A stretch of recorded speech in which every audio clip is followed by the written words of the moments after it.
first off, thank you for being here. Yeah, thanks for having me. It's very cool to have you here. And earlier we got to share a little bit about some background and being at Valpo High School and listen to or reading Paul Jankowski and the Times of your game recaps and sort of how the sports world evolution has gone. Tell me a little bit about you and how you got to this point. The Cliff Notes version. Yeah, thanks for having me. It's really surreal, and I don't know, there's a lot of emotions in there. But to answer your question, how did I get here? I don't really know where here is. Okay. I don't quite think I realized like impact. Again, you're talking at Valpo, kind of really idolizing and seeing just this in general and the impact or the news that I've appreciated seeing with it. And so I guess that's where I'm at now. When I was in the COO development program, I went to Tennessee and I worked for a very, very demanding clinician.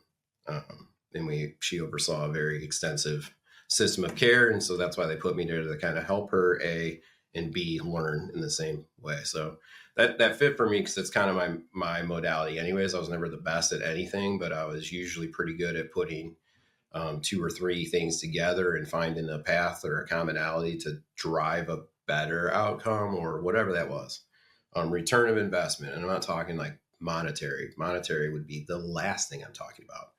So community and then like friendships, always been really close with my friends. I'm very fortunate that I have friends from when we went to Flint Lake Elementary School together. There's 4 of us that talk consistently from middle school to this day, and I'm 37 now. So a lot of people don't have that. I'm very fortunate. And I'm also very fortunate that I happen to work in an environment that if you want to see outcomes, what works best in behavioral health is a true human connection. It's not punching someone in the face and telling them what they did wrong. Yeah, that's usually not going to be the first best option. Right. And I learned that there. Starting with myself, I hope that I am better, tomorrow than I am today than I was yesterday, and so on and so forth. And then I also personally find value in just trying to figure out with my team or whoever in there, where maybe I can, some of the clinicians in my life would say, this is your codependence, but where can I help you, right? Or what do I know that you don't know that can serve a better purpose? I had always looked up to my brother. He was the first in the family for Valpo football, right? But he was born in Pennsylvania, came this way. I'm the only true and blue born Valpo person. Either which way, I always tried to compete or at least idolize those things in him. And I think I did fairly well. Academically, I paid a little bit more attention, although like my motto was C for Chris. So okay, I was the class clown 100%. I definitely underperformed in hindsight. So yeah, was there a purpose that I think I would get to where I'm at now? No, I just fell into it. I followed him. He went to the Marine Corps. I did the delayed entry program into that. Got into some trouble, right? Had a chip on my shoulder, and then ended up just at a party with some guy who happened to work at Full Circle where I'm at now. And he's like, hey, you have 2 years of psych experience, right? And I was like, yeah. He's like, you're not doing anything, all right? No, just trying to stay out of trouble at this point. And so I got a job there for $9.50 an hour, Tuesday through Saturday on midnights to stay out of trouble. So not planned at all, Chris. But you followed the path. Somebody gave you a rope and you grabbed it. Yeah. I never used to believe in like things happen for a reason. It used to annoy me a lot. But I do think that maybe there's an element of that somewhere out there. I tell these folks that what we do is essential, but it might not be just as essential as that. But an essential service like that, you got to show up. But it's hard because it's a lot of responsibility for a person.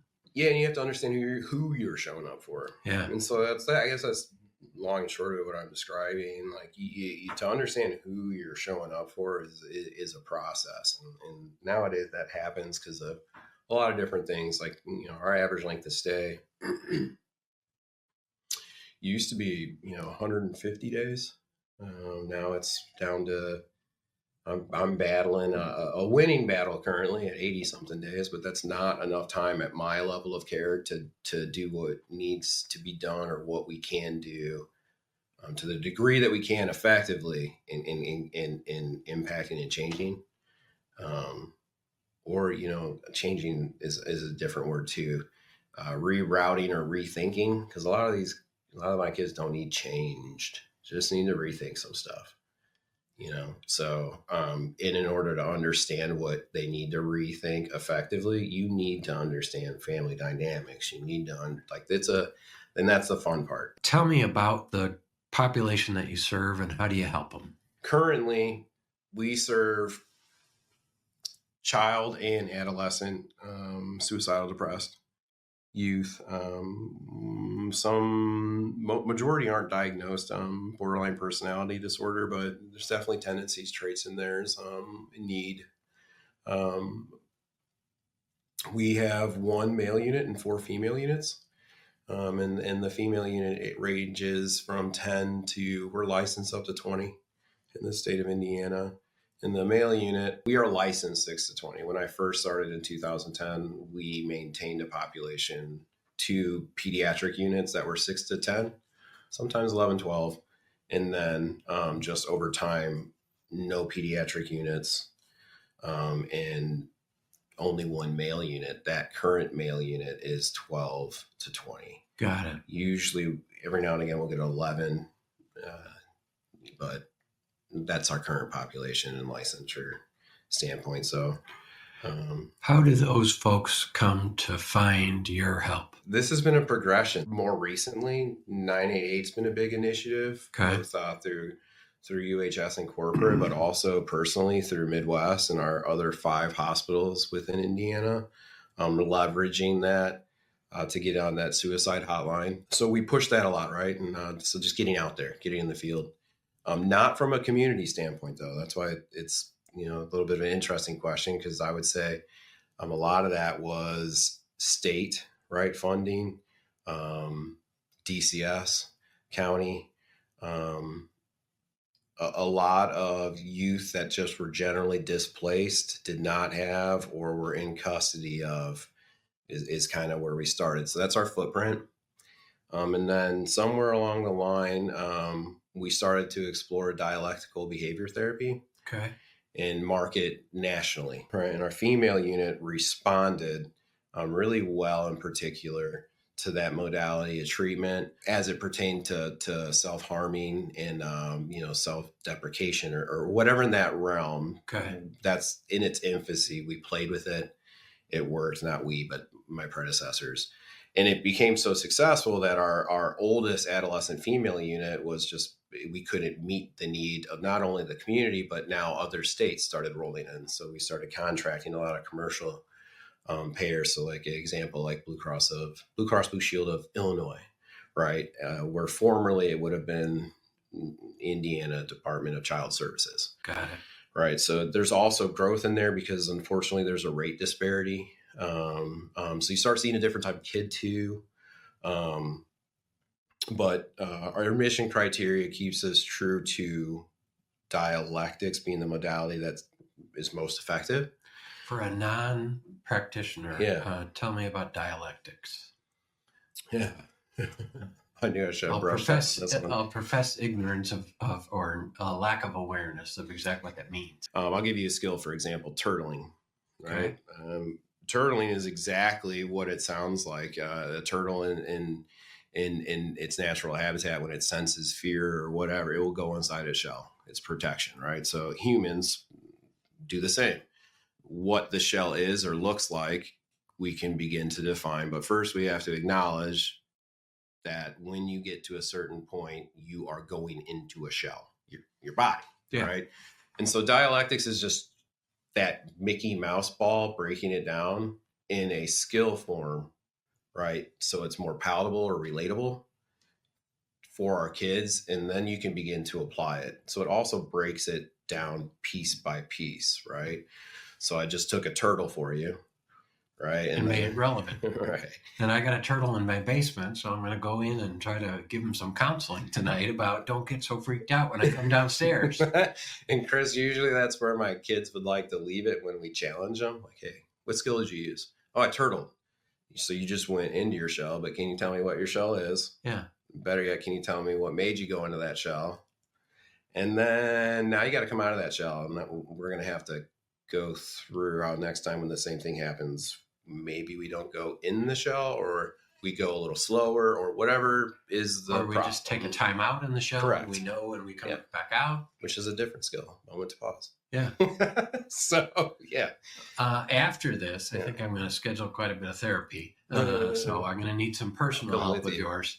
How do those kids, and it sounds like that whole communication model is somewhat changing, probably because of, grants and insurance and federal and local and state regulations. But what would you say to the mom or dad that might be watching this right now that just says, you know what, this might be at the point I can't help him or her anymore. I don't know what to do. If you're feeling that way, first and foremost, so in your example, if you're calling in there, I think it's important that when you're talking to anyone in general, that you just help them understand that they're not alone. So we usually start there, and then it becomes a lot easier to see where you're not alone. So for a lot of people, sometimes that could be church. Again, community is usually where it starts. Fortunately, people have Google now, so that's a search, mental health, anywhere and anywhere. Porter Stark, our 5th unit, we're blessed that they leased that out to us when DBT took off. And so our 5th unit is above their location. So, we try to collaborate where we can there and hope to do more in the future. But you always have those resources. Check your insurance. On the back of the card, they'll streamline you in. But again, most of the time it's organic. Just talking to someone. That's why it's most important. You're not alone.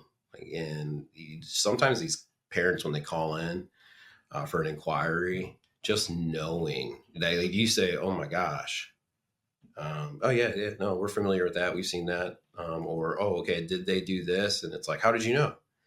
Yeah. This is we've seen this. Yeah, you're not on an island. Yeah. We've seen this before. Yep. And there are steps that you could take. First, most important thing is call someone. Yeah. Well, even before that, all right. So if your house is disorganized at that point, call someone or lean on your crisis network, right? Who do you relate to? Who's not judgmental? Who can you talk to that's going to say, hey, Chris, I hear what you're saying. What do you think about talking to this person? Or have you thought about this? Or who's always there, not necessarily agreeing with you, not necessarily disagreeing with you, but prompting you? Yeah. Everyone, I hope, has one of those. Their voice of reason. Yeah. So if you get to that point, excellent. Even before that, I think the number one thing for people, especially in this day and age, is just your own pulse check. DBT will tell you that's like a pulse body scan. Okay. So just, really feel your feelings and your emotions. Why are you agitated? Are you actually agitated, or are you just anxious? Tap into that. And that is a whole process. If you can do that for yourself, then you can start to do that for your loved ones. And then to answer your directly, the majority of my kids, it's a school counselor. Mm-hmm. It's a parent's friend. It's a neighbor. It's rarely do I think the parents actually see it until it's visible. For me, visible is the wounds are fresh open. We're overdosing. To get to my level of care, you have to work into an acute hospitalization, which is, you're admitted 24/7 and you're going to get some help. You're going to get encouraged to progress in some avenue. And even before that, you're going to get clothing. You're going to get at least consistency. I think that's the best part about it. My best staff understand that, if you're just human with the kids, right, they're used to the sharks, if you will, right? But if you're just human with these kids and you don't take the tomorrow's a better day approach, you're so much more effective. And that just so happens to be one of the things that I enjoy about just being a person and also my career. Just being real.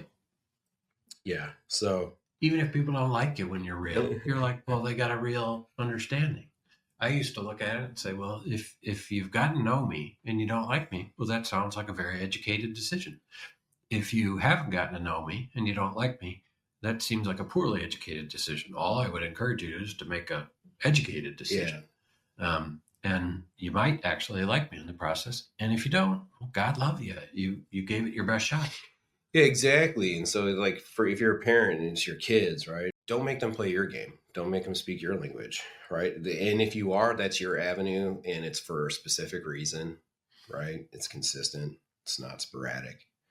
Usually that's kind of the same approach you'll take in a leadership area, right? Like if I have some bad news to break to you, Chris, I'm going to come to your office, your space, and work with you, right? Because that's where you're comfortable.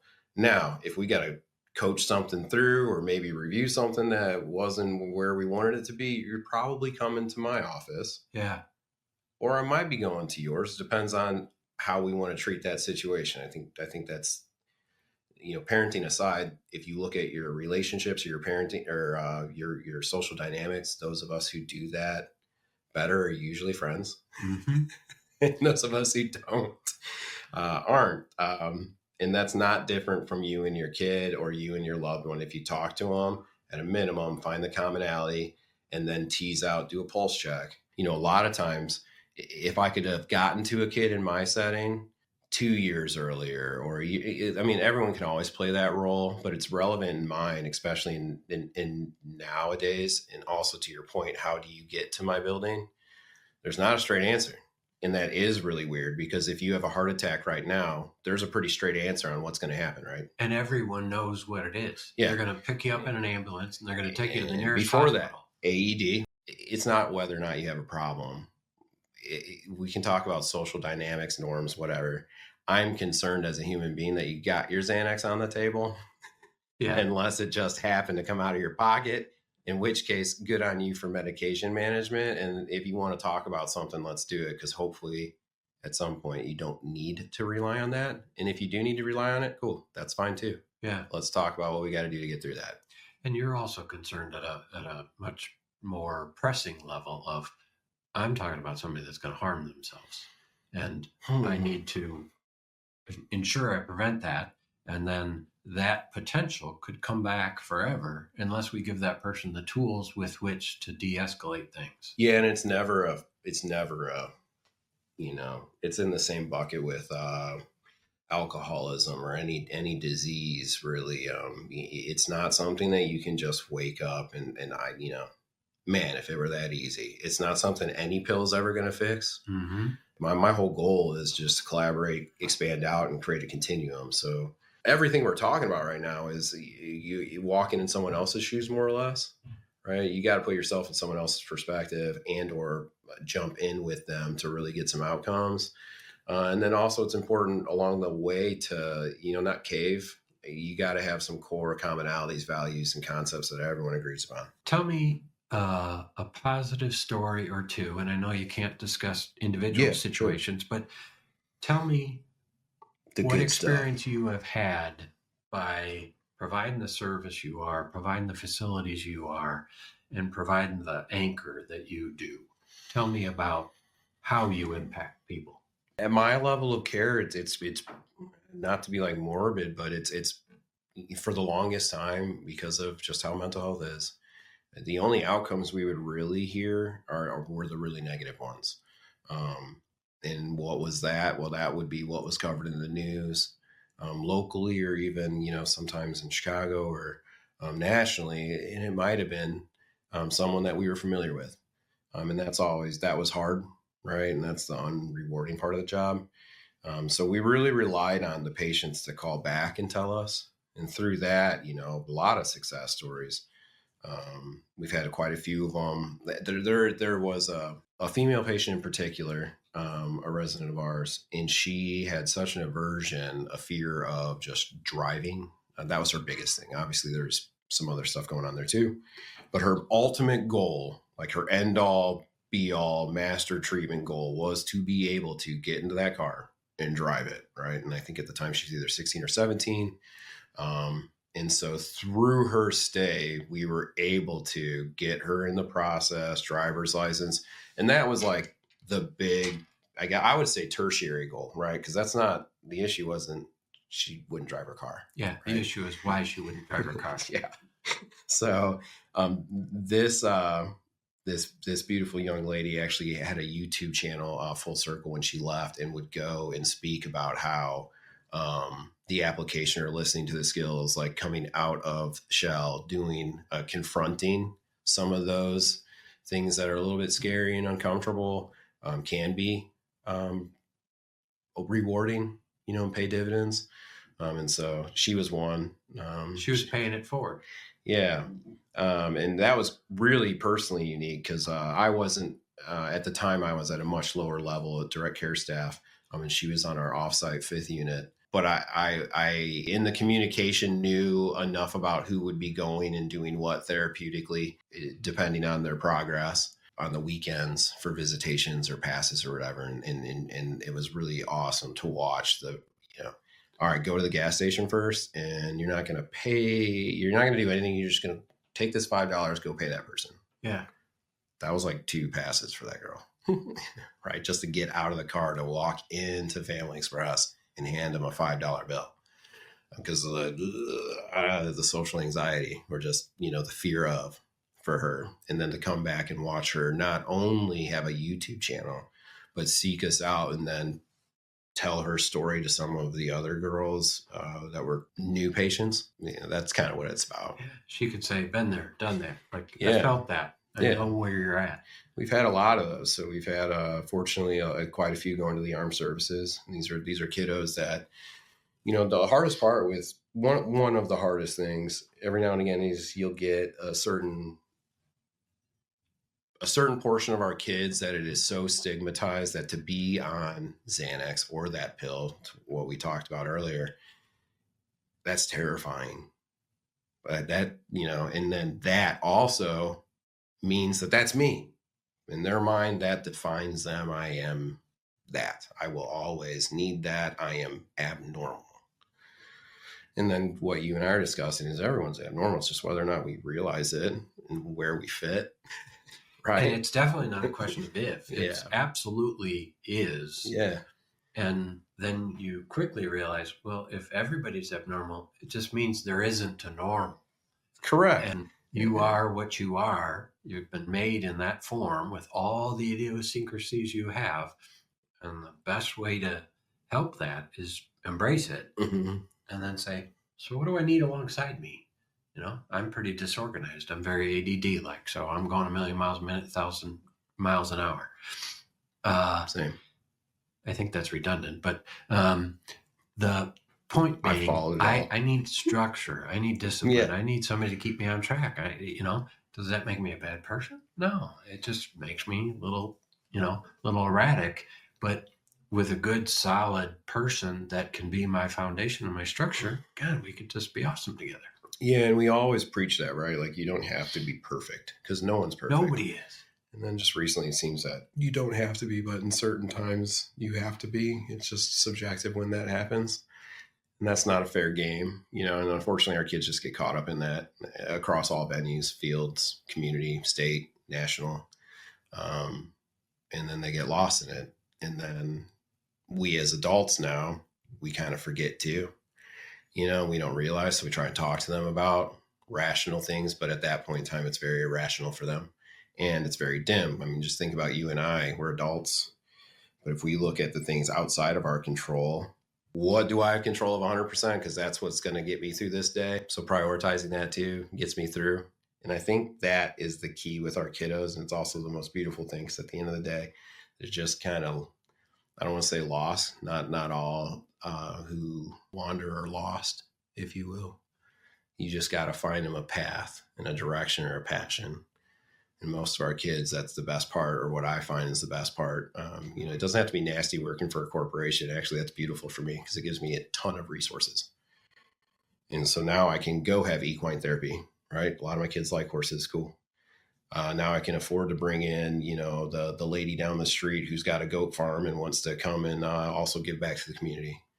Now I can go to Hilltop We did a book drive, Scholastic. We brought Scholastic into our hospital, and we have a fully accredited school so that they don't miss a beat, right? The last thing we want to do if you're in our care is send you home deficient in some area. You already have a task. We talked about that, right? Like I can't change your neighbor or your best friend, right? And you can sit here and say you're not going to talk to them, but that's different when they're right in front of you. Yep. So the best I can do is prepare you. The best I can do is find what you're passionate about, because you're more likely to hang to that. And then absolutely finding who out there has your best intentions, whether you know it or not, so that they have a tab on you. Be your aftercare. Yeah. Your school. That's where in Valpo, Kevin, Carmen, a lot of my directors, my team, having grown up in this community, seeing that in high school in particular, we would notice that a couple of our peers would be gone for times. Never knew why, never knew what. Well, and now in my profession, yeah, it makes sense. That's probably where that person went. And then if you ask them, or if you have relationships with some of these people, yeah, that's what happened. And it really stinks, because I thought I was close with some of these people, right? Not all of them, but some of them. And man, if I would have just known, right? Or for Valpo in particular, I remember thinking, I was in Natural Helpers. What a great organization. Yeah. And that was the magic of that, right? Because I knew some of my peers, and so I could put them with each other in these groups, and kind of organize it so it just kind of happened. Yeah. Right. Or they would find each other, if you will. And that's powerful, right? Because you're not alone. So just general awareness. Where can we leverage those opportunities and build? And that's community. Yeah. Where do we align? So, ultimately, I think we do want to serve in that. That's training. We're always asking Couts Police Department if they want to do some crisis management or learn some of that, get that mental health, those skills things, right? Because look, in society, sometimes when things go south, it wouldn't have gone south if we would have realized that maybe that someone is in a moment of need. And that's erratic behavior. There's something to it. And there's a progression. So let's try to get that person when they're at a 1 or a 2. Sure. And not wait till they're a 7 or an 8, but let's pay attention. If they're a 4, let's try to keep them from getting to a 5. And a 5, let's keep them from getting to a 6. And I think we're beyond the point now where any one of us, so, if you're Valparaiso Community Schools, you can't afford to just silo up now. It's not going to get it done. That monster is too big if you want to walk it back for our kids. If you're me, it's not enough to be a private Fortune 300 company. It's not. Everything is going to community mental health. And okay, that's also what we're passionate about, right? And that's what community mental health needs, more funding, right? Where's our commonality? Well, that's your YMCAs, that's your Boys and Girls Clubs, that's your opportunity enterprises. That's all of those areas. What can I do for you? What can you do for me? And then more importantly, just tying all of that together, especially in today's political climate, what can we control within our community? Relationships. It is so complex, but so simple too. It's like a beautiful time right now, because the political nature is forcing people to almost move outside of traditional concepts to get these needs met. And that's what we're talking about. Behavioral mental health is not traditional, right? That looks different. It is not binary. It's on a spectrum. And so how do we get successful with our youth? Anyone in any field, at Porter Stark, at my building, at an outpatient setting, at the University of Chicago, at Riley's Children, they will all tell you that there are indicators way before we get to this point. Yeah. It's whether or not we all talk together about it. To your point, if you have a heart attack right now, you're going, right? Someone's grabbing an AD. There's a whole care modality around it. Yeah. But if you're suicidal, or if I find like God forbid you cut your forearm or something. Yeah. If I sent 10 people to you, just randomly, you're going to get 10 different approaches. I guarantee it. Yeah. If I sent 5 people or 10 people from my building to you, you're going to get 50%. Yeah. Different approaches, but within some parameters. All right. And now the key for me and you is, how do we make that 50% 20? Yeah. And that's where we have all the opportunity and advantage in the world. It's just whether or not we have time, bandwidth, resources, funding. If we can get the commonality. Being a CEO is strange, because I'm me. I grew up, my family literally came over to Indiana from Pennsylvania because of the mill, right? I ended up having to go in this career because, my brother and dad would not let me go into the mill, even though it was 100% respectable, loved it, union job, all of those things. They made me go 180 degrees the opposite direction. Like, hey, and here's why. This is what I had to do. I could never show up to your games. I couldn't do this. I couldn't. Now it's not all golden, right? So everyone's got a boss, but that's what I came from. And so that never, I tell my team all the time that it's probably my boss's biggest issue with me is they can't beat that out of me and they can't make me wear the suit all the time. But that's also where I think right now and what we're talking about, you need that. Where you were saying you're a little edgy or strict or like straightforward and to the point. I think in the past sometimes that might be off-putting or rub people, but in a time of need, who do you look to for direction? The most honest people. Yeah. They're not the ones that you may like the most, Right. or they give you the most warm and fuzzies, but who in a time of divisiveness do you trust? Someone that is certain about what they're thinking. Yeah. And you say, I've watched that person. They're consistently like that for a long period of time. And so I guess I could probably trust them to be like that in the future. I think the world doesn't want so much erratic. No. And the world says, okay, and my premise is the bulk of the world is not really that contentious. Right now, the folks that are less contentious have gotten a little quiet because they feel a little afraid to stand up for themselves in a very contentious world. My advice would be you don't have to fight contention. You just have to say, excuse me, I'm at 951 West Street. I'd like to speak on behalf of civility and common sense and kindness and respect. So could we all remember that? Thanks. Next, would you like to talk about what your mother taught you in second grade? Because I think that could help everybody in this meeting tonight. So I don't think you have to fight with fight. I think you got to fight with calm. Yeah. And then, fight where you need to fight, not where you don't. Yeah. And fight, but don't revert to the wrong means. Stand up, but you don't have to throw a punch. It's hard. It is, but I also think sometimes, it's, that's my daily struggle, our daily struggle. But I think the more defined that becomes in a multitude of areas, the better. And then also the less defined, so the less clinical, right? Or uniformed. You need unique approaches because everyone's different, right? And that's, in the mill, you can switch a piece out if the machine's broke. In my line of work, you can't switch a piece out. That's not a thing. There's not one skill that's going to work for you that's going to work for me, 100% of the time. And that's the trick, but I don't think it's as complex in either capacity or venue that you look at it, local or nationally. If you just go back to community, know your neighbor, know your friends, talk to each other, right? Find a common goal. Don't focus necessarily on your opposites. Those, be aware of them. Yeah. But focus on where your commonalities are and build on that. Those opposites to get smaller. Yeah. And that's kind of, on a broader spectrum. Nationally, like I said earlier, I don't want to pay attention to that. Whether or not I'm hopeful is not important, nor do I have control.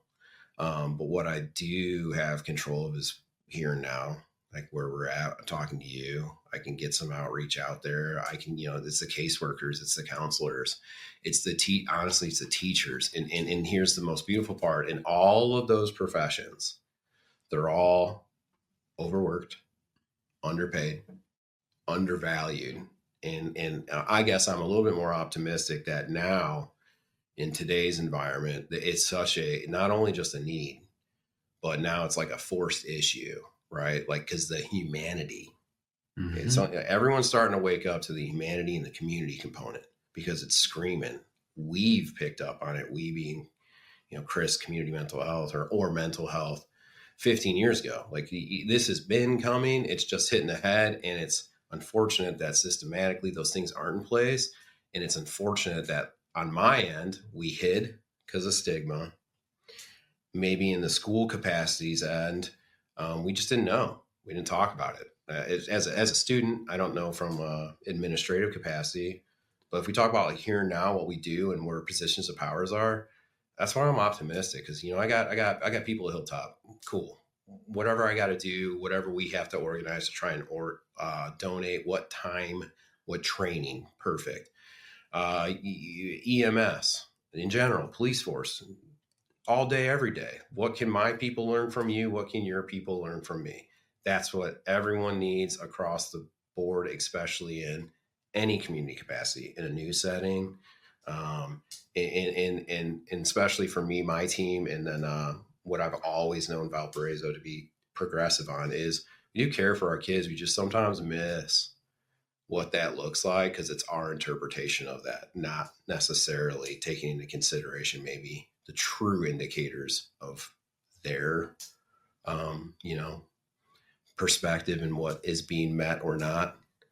And so, we want to get into the community, expand out, not just sit in a residential perspective, because the teacher isn't going to be able to help that kid in a classroom setting 5 days a week for 8 hours.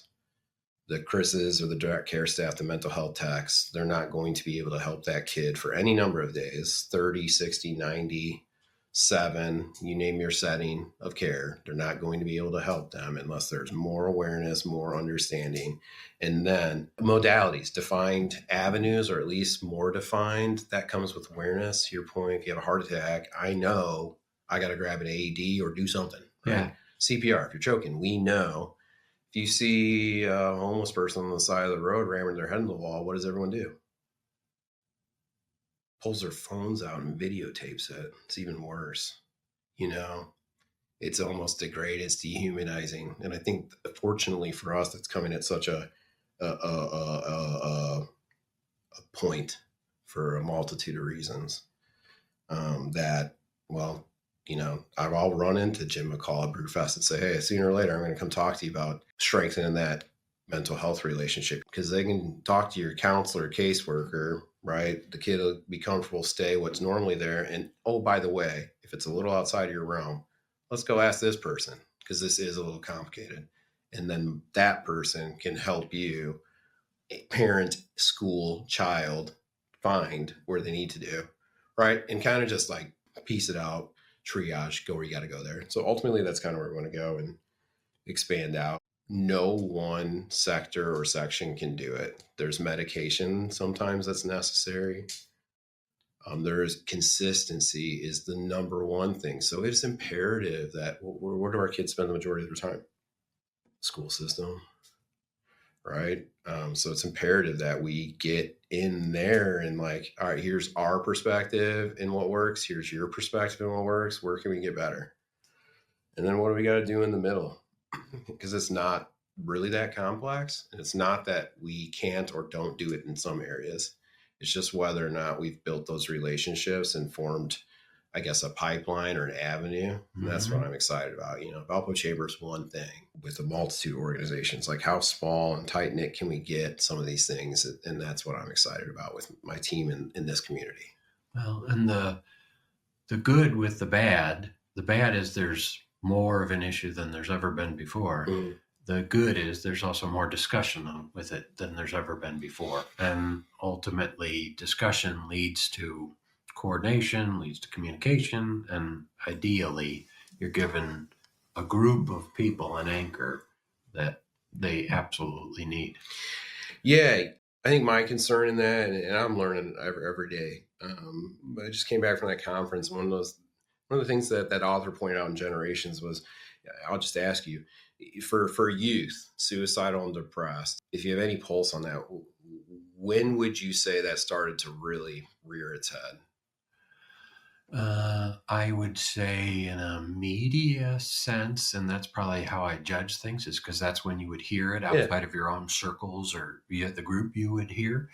It seems like in the last 10 years, I wasn't consciously that aware of it when I was in high school. But I would say in the last 10 years, I'm just guessing, particularly in the last 5. I would agree. If you had an event like a global event that you were to, that's definitely a part of it. What does everyone always land on recently? COVID. Right. And so I think I played with that. I fell into it. I did like the old, generational thing, like kids these days, right? Every generation bags on the one below. So no different from mine. But then I appreciated this author's perspective. And not only that, just the data set that she brought in. So factual through school polling, right? All the way back from, I think, 1940s or 1960s. I can't remember. But point being, same questions over different generations, right?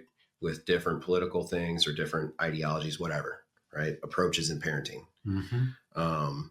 And that's my fear. And exactly what you're talking about, media, that's a piece of it, right? But information, lack thereof, substance, that's always been a problem. I think the true problem is where we're doubling down on where our progress is truly going to come.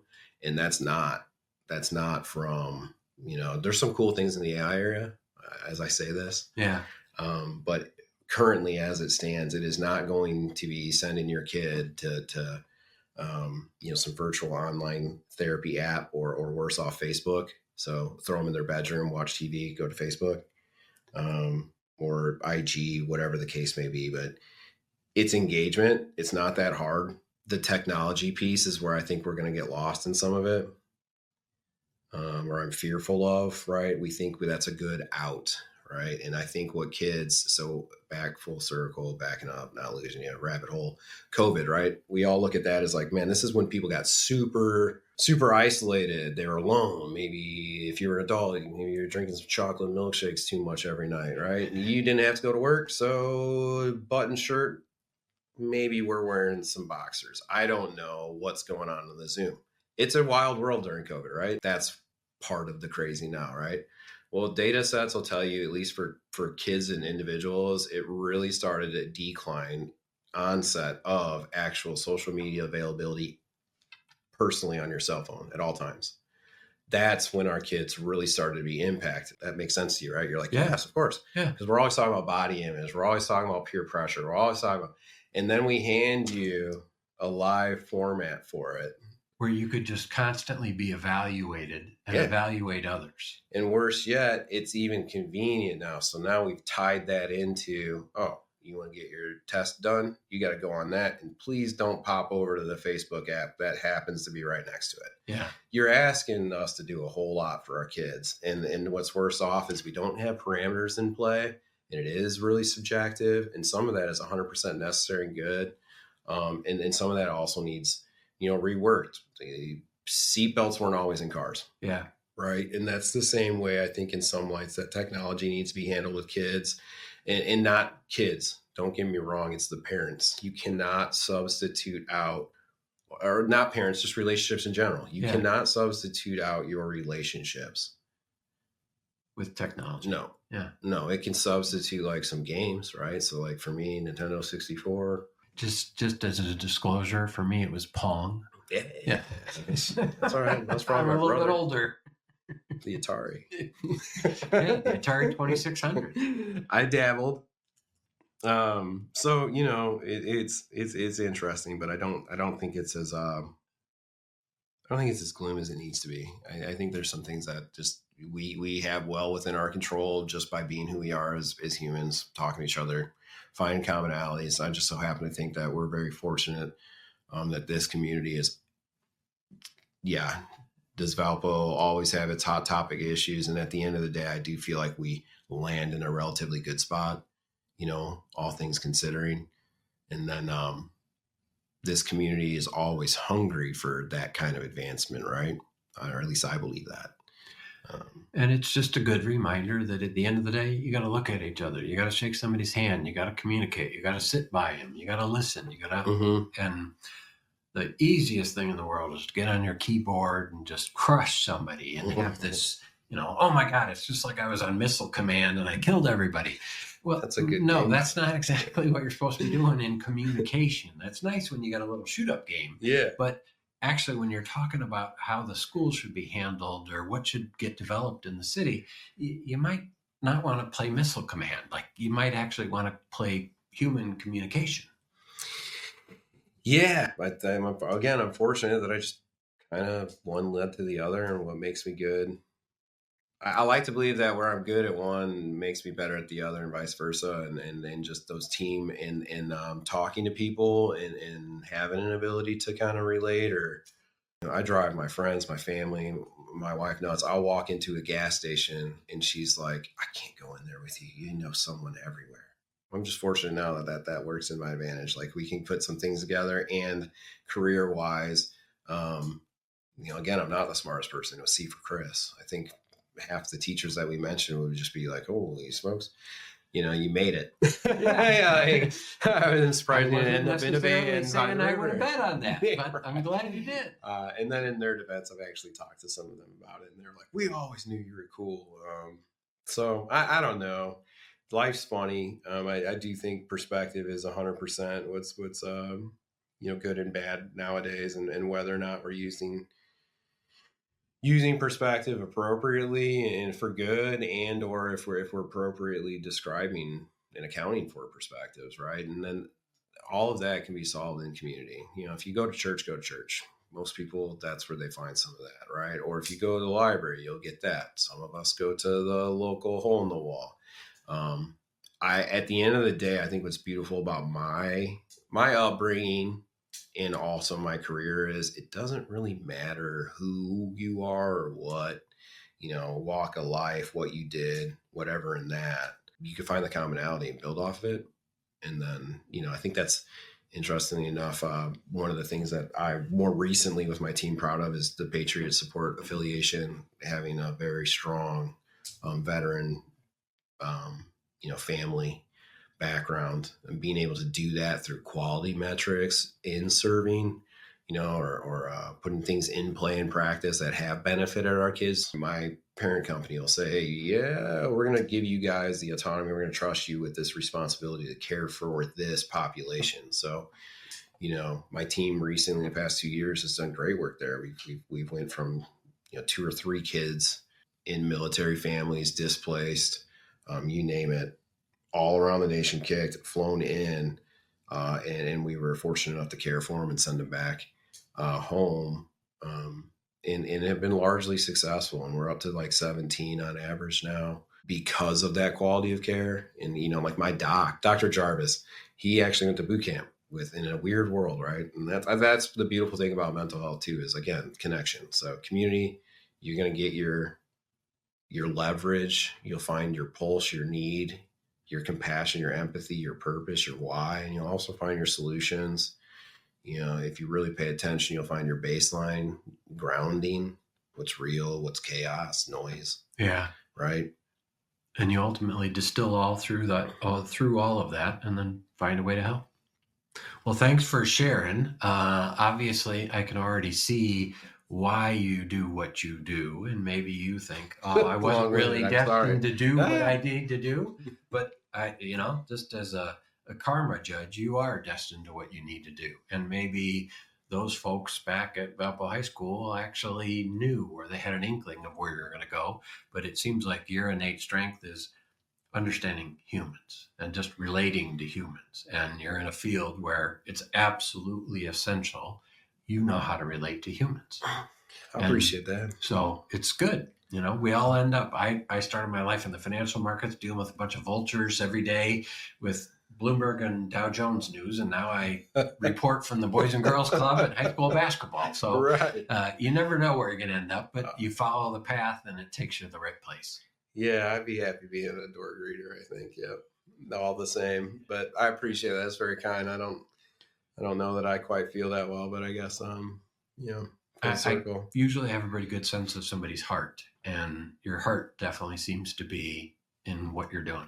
Yeah, I appreciate that. Thank you, Chris. This is very surreal, growing up in here, and then having the ability to just come in here and speak with you, personally and professionally is pretty outstanding. So thank you. Well, thanks a lot for being here. I take that very kindly. So thanks a ton. Thanks for what you do. And looking forward for everybody learning a little bit more. I'll close it out. How can somebody find you best? Facebook, website? So we're on all social media handles, save Twitter, I believe, but MidwestCenter.com. I think that's Midwest-center.com. There's resources on there. You can call us toll free. The local line is 219-766-2999. Okay. They'll take you straight to our reception and they'll get you to our admissions department. At any point in time, encourage, if you're in need, right? 988 Porter Stark local community, they can get you into or some references immediately. So yeah, we're on Facebook. You can check our page out. That's a personal fave of our staff. We can be a little looser on that one. Instagram, I believe, trying to get a bigger footprint on LinkedIn. Yes, sir. The biggest thing right now and the hardest thing is just staff value and appreciation. Retention's tough, and behavioral health is even tougher. Our kids are difficult. It's not easy.